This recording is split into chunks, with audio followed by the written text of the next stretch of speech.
Guzzling. Go gas guzzler, you're taking up all of the road.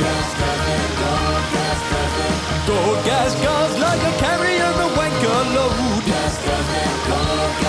The CO2 is thanks to you and gas guzzling. Guzzling, guzzling, guzzling, guzzling, guzzling, guzzling, guzzling.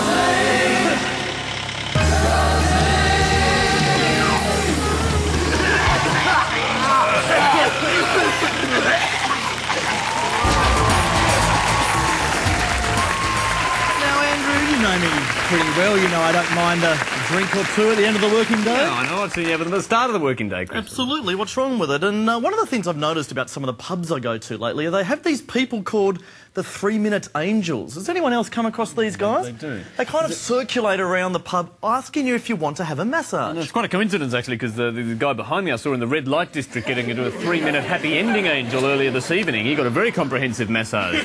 It's to their own, and look, I think it's a wonderful idea. I think so. So does he, I imagine. Paying up for a massage in pubs, but why is it only massages? I mean, surely there's a market out there for a whole lot of other services you could actually offer people in a bar. Excuse me, how's your evening going? We're the 3-minute dentist, just wondering if anyone wants any dental work done this evening. Just 3 minutes, you'll be fine. You'll be fine. Open wide. Oh my God, are you serious? Open wide, please. I hate the dentist. He's got quite a bit of salami, we just need to get Is it just a suction? Can you just put your head back further? Some gingivitis there. Oh, God. Andrew, I think we might need a drill or something. Can we get the drill? Oh. We don't have anesthetics, so the Bundy will actually numb the pain. Head back, please, sir. Rinse. Hello, gentlemen. We are the 3-minute gynecologists. How's our vagina tonight? It's fairly non-intrusive. We can just move the noodles and do it here on the table. Anybody care for a scrape? Oh, the 3-minute proctologist. Interested in a anal examination? Just in between pumps, we can quickly spread the flesh ciabattas and get in there, and then we'll be out. Sure you could. You don't want to take a quick drive down the Vegemite motorway? Any terror this evening? No, okay. We'll be checking that. Yeah, guys. Turn the cameras off.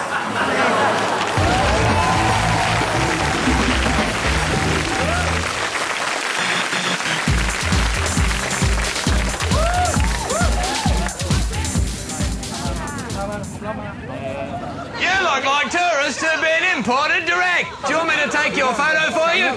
Wide shots, mid shots, long shots, digital photos, instant photos, black and white photos, multiple frame bursts, panoramic stitching and red eye reduction, an incredible range of photographic techniques. That's right. Say for me, bargains. Bargains. Now say, massively reduced. Massively reduced. Massively reduced. Massively reduced. I need you to smile and say for me, $5. Not $2.5. $5. $5. Look at this important merchandise.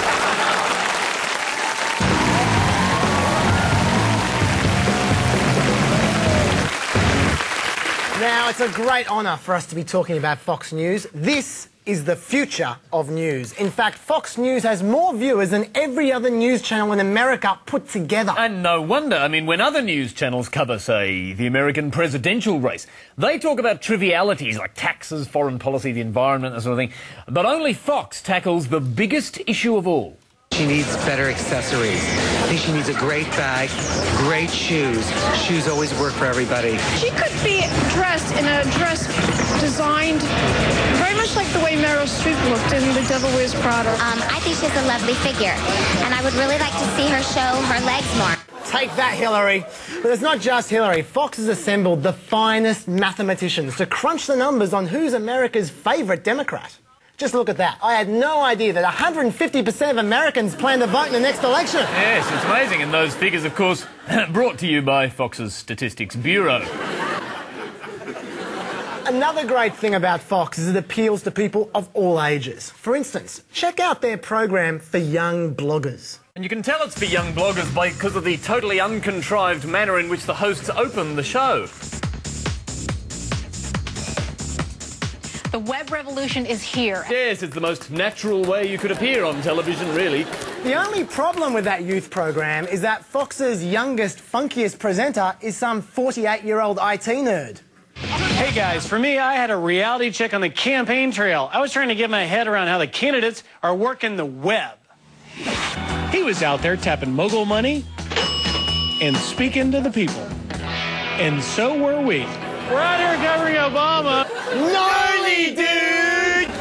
But now it's our pleasure to introduce the king of Fox News. It's star presenter Bill O'Reilly. Every night, a whole army of guests appears on the O'Reilly Factor, and they talk to Bill about every topic under the sun. And the whole show is driven by Bill's central philosophy.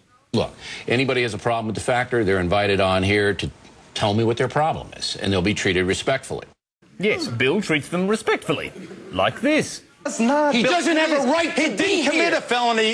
He doesn't have a right to be in his country. What? But that has nothing to do with the fact that he was a drunk. He should have been deported. What? He should have been deported, and this mayor and a police chief didn't deport him. You want anarchy. Mayor. You want nothing to do with that mayor. You want anarchy. No, you want open border anarchy. What I want is fairness. We have lured these people. We have. Now, that was fairly loud. In fact, Bill O'Reilly's getting so loud, they're thinking of replacing him with a host who can be more quiet and soothing.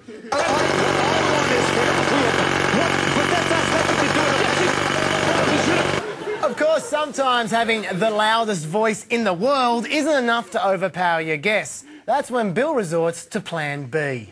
That's what I spent 29 years of my life trying to do. You know what happened to you? Conventions somewhere along the line. Very important. All right. Somewhere along the Bill, line. I served 29 years. How many did you serve? To Where dislike did you your own teach country. the Geneva Cut her Conventions? mic off. Goodbye.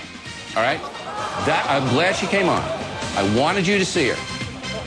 Bill isn't just respectful to his guests, he's also respectful to sexually abused children. Now, do you remember the case of Sean Hornbeck? He was an 11-year-old kid who was kidnapped and abused by this man for 4 years before he finally escaped. Now, most people would think a sexually abused child would be deserving of sympathy. But our Bill, he had his own theory. The situation here for this kid looks to me to be a lot more fun than what he had under his old parents. He didn't have to go to school, he could run around, do whatever he wanted, and I think when it all comes down, what's going to happen is there was an element here that this kid liked about his circumstance. Yes, you know, Bill knows what kids want. In fact, he's even opened up his own holiday camp. Hey kids, want to have the time of your life? Then come to Camp O'Reilly. As Bill himself says, no school, play all day long. Our friendly staff are more fun than your old parents. Stay for 4 years and go away with a lifetime of psychological harm. Why would you ever want to leave?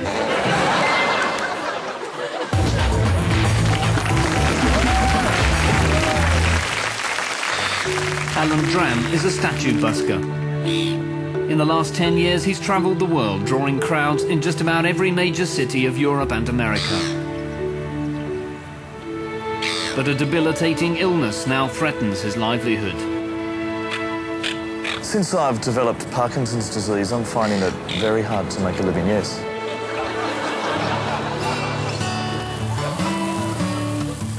It's a Sunday afternoon, and Dram is hosting a barbecue lunch for his fellow statue colleagues. Can you just pass me those cutlets, mate? Not really. Well, all of us are here, obviously, in support of Alan. We've been asking the Statue Buskers Union to lobby for some compensation for him. We even went on strike last week, staging a massive march through the streets. In the meantime, Dram's been forced to adapt his repertoire just to make ends meet. I've now stopped doing the more traditional statues, but, you know, you learn to adjust, and I find I'm now getting pretty good crowds once again doing Muhammad Ali at the Atlanta Olympics.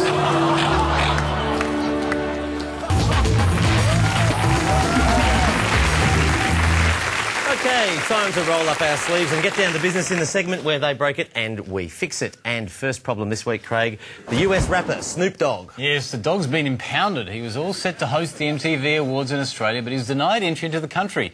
And the dog don't like that. You can't diss the dog, and Snoop's supporters weren't just going to take that decision lying down.